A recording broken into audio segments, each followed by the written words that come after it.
Inside ബൈറ്റ്സിലേക്ക് സ്വാഗതം. ഹരിയാനയ്ക്കൊപ്പം മഹാരാഷ്ട്രയിലെ നിയമസഭാ തിരഞ്ഞെടുപ്പ് പ്രഖ്യാപിക്കാത്ത തിരഞ്ഞെടുപ്പ് കമ്മീഷന്റെ തീരുമാനത്തിന് പിന്നിൽ ബിജെപി എന്ന ആരോപണവുമായി കോൺഗ്രസ്. ഭരണകക്ഷിയായ ബിജെപി അടങ്ങുന്ന മഹായുതി മുന്നണിയെ സഹായിക്കാനുള്ള നീക്കമാണ് ഇത് എന്നാണ് കോൺഗ്രസ് ആരോപിക്കുന്നത്.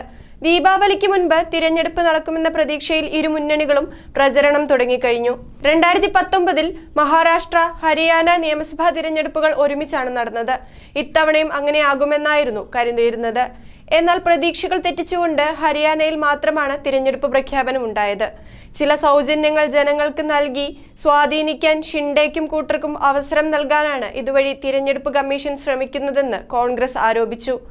ഇക്കാര്യം തിരഞ്ഞെടുപ്പിൽ പ്രധാന വിഷയമാകാൻ ഒരുങ്ങുകയാണ് മഹാവികാസ് അഘാഡി.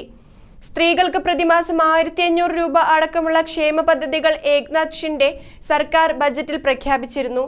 ഇത് നടപ്പിലാക്കി തുടങ്ങിയപ്പോഴുള്ള ഭയമാണ് ആരോപണത്തിന് കാരണമെന്ന് ബിജെപി തിരിച്ചടിച്ചു. 288 അംഗ നിയമസഭയിൽ 202 അംഗങ്ങളുടെ പിന്തുണയാണ് നിലവിൽ മഹായുതി മുന്നണിക്കുള്ളത്. ബിജെപിയും ശിവസേന ഏക്നാഥ് ഷിൻഡെ വിഭാഗവും NCP അജിത് പവാർ വിഭാഗവും ചേർന്നാണ് മഹായുതി മുന്നണി. പ്രതിപക്ഷമായ മഹാവികാസ് അഘാഡിക്ക് 69 സീറ്റുകളാണുള്ളത്. കോൺഗ്രസ്, ശിവസേന ഉദ്ധവ് താക്കറെ വിഭാഗം, NCP ശരത് പവാർ വിഭാഗം എന്നിവരാണ് മഹാവികാസ് അഘാഡിയിലുള്ളത്. ലോക്സഭാ തിരഞ്ഞെടുപ്പിൽ മഹാവികാസ് അഘാഡി 75% സീറ്റ് നേടി ചരിത്രം മാറ്റി എഴുതിയിരുന്നു.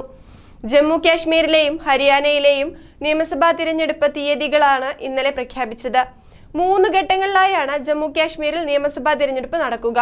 ഒന്നാം ഘട്ടം സെപ്റ്റംബർ 18-നും, രണ്ടാം ഘട്ടം സെപ്റ്റംബർ 25-നും, മൂന്നാം ഘട്ടം ഒക്ടോബർ 1-നും നടക്കും. ഒക്ടോബർ 4-നാണ് ജമ്മു കാശ്മീരിലെ വോട്ടെണ്ണൽ. ഹരിയാനയിൽ ഒക്ടോബർ 1-ന് ഒറ്റഘട്ടമായാണ് വോട്ടെടുപ്പ് നടക്കുക. ഒക്ടോബർ 4-ന് തന്നെയാണ് ഹരിയാനയിലെയും വോട്ടെണ്ണൽ.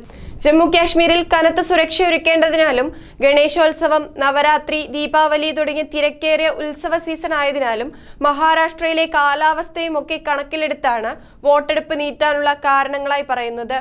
ഹരിയാനയിലെ നിയമസഭാ തിരഞ്ഞെടുപ്പിനൊപ്പം ജമ്മു കാശ്മീരിലേക്ക് തിരഞ്ഞെടുപ്പ് നടത്തുന്നതിന് വേണ്ടിയാണ് ഇത്തവണ മഹാരാഷ്ട്രയെ ഒഴിവാക്കിയത് എന്നാണ് മുഖ്യ തിരഞ്ഞെടുപ്പ് കമ്മീഷൻ രാജീവ് കുമാർ വ്യക്തമാക്കുന്നത്.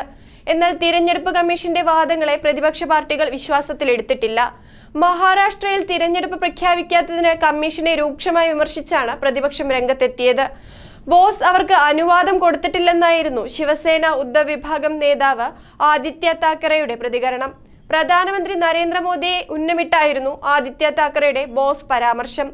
ഒരു രാഷ്ട്രീയം, ഒരു തിരഞ്ഞെടുപ്പ് എന്നൊക്കെ വെറുതെ പറയുന്നതാണെന്നും മഹാരാഷ്ട്രയിൽ മാത്രമാണോ മഴയുണ്ടായിരുന്നത് എന്നും താക്കറെ ചോദിച്ചു. ലോക്സഭാ തിരഞ്ഞെടുപ്പിലെ കനത്ത തോൽവിയിൽ ബിജെപി പേടിച്ചിരിക്കുകയാണെന്നും തിരഞ്ഞെടുപ്പ് കമ്മീഷന്റെ സഹായത്തോടെ വ്യാജ വാഗ്ദാനങ്ങൾ നൽകി ജനങ്ങളെ കബളിപ്പിക്കാൻ അവർ സമയം കണ്ടെത്തുകയാണ് എന്നുമായിരുന്നു ശരത് പവാറിന്റെ നേതൃത്വത്തിലുള്ള NCPയുടെ പ്രതികരണം. ബിജെപിയുടെ ഒരു തന്ത്രവും വിലപ്പോവില്ല. മഹാരാഷ്ട്രയിലെ ജനങ്ങൾ ബുദ്ധിയുള്ളവരാണ്. എപ്പോൾ തിരഞ്ഞെടുപ്പ് പ്രഖ്യാപിച്ചാലും ബിജെപിയുടെ കീഴിലുള്ള മഹായുതി സഖ്യത്തെ ജനങ്ങൾ തോൽപ്പിക്കും എന്നായിരുന്നു NCP വക്താവ് ക്ലൈഡ് ക്രാസ്റ്റോയുടെ പ്രതികരണം. ദീപാവലിക്ക് മുൻപേ മഹാരാഷ്ട്രയിലും തെരഞ്ഞെടുപ്പുണ്ടാകുമെന്നാണ് ഇരു മുന്നണികളുടെയും ഇപ്പോഴത്തെ പ്രതീക്ഷ. അതുകൊണ്ട് തന്നെ മിക്കയിടത്തും പ്രാഥമിക തിരഞ്ഞെടുപ്പ് പ്രചരണങ്ങൾ തുടങ്ങിക്കഴിഞ്ഞു. ഹരിയാനയോടൊപ്പം തിരഞ്ഞെടുപ്പ് നടത്താനിരുന്ന ബിജെപിയുടെ രാഷ്ട്രീയ നയമാണെന്ന നാണയം പ്രതിപക്ഷം ഉപയോഗപ്പെടുത്താനാണ് സാധ്യത. ലോക്സഭാ തിരഞ്ഞെടുപ്പിൽ ബിജെപി നേരിട്ട കനത്ത തോൽവിയും കോൺഗ്രസിന് പ്രതീക്ഷ നൽകുന്നതാണ്. മഹാരാഷ്ട്രയിലെ തിരഞ്ഞെടുപ്പ് ഇരു പാർട്ടികൾക്കും ഒരുപോലെ പ്രധാനപ്പെട്ടതാണ്. അതുകൊണ്ട് തന്നെ മഹാരാഷ്ട്രയിലെ തിരഞ്ഞെടുപ്പിനെ ഉറ്റുനോക്കുകയാണ് രാഷ്ട്രീയ വൃത്തങ്ങൾ. കൂടുതൽ വീഡിയോകൾക്കായി ഇൻസൈഡ് ബൈറ്റ് സബ്സ്ക്രൈബ് ചെയ്യുക.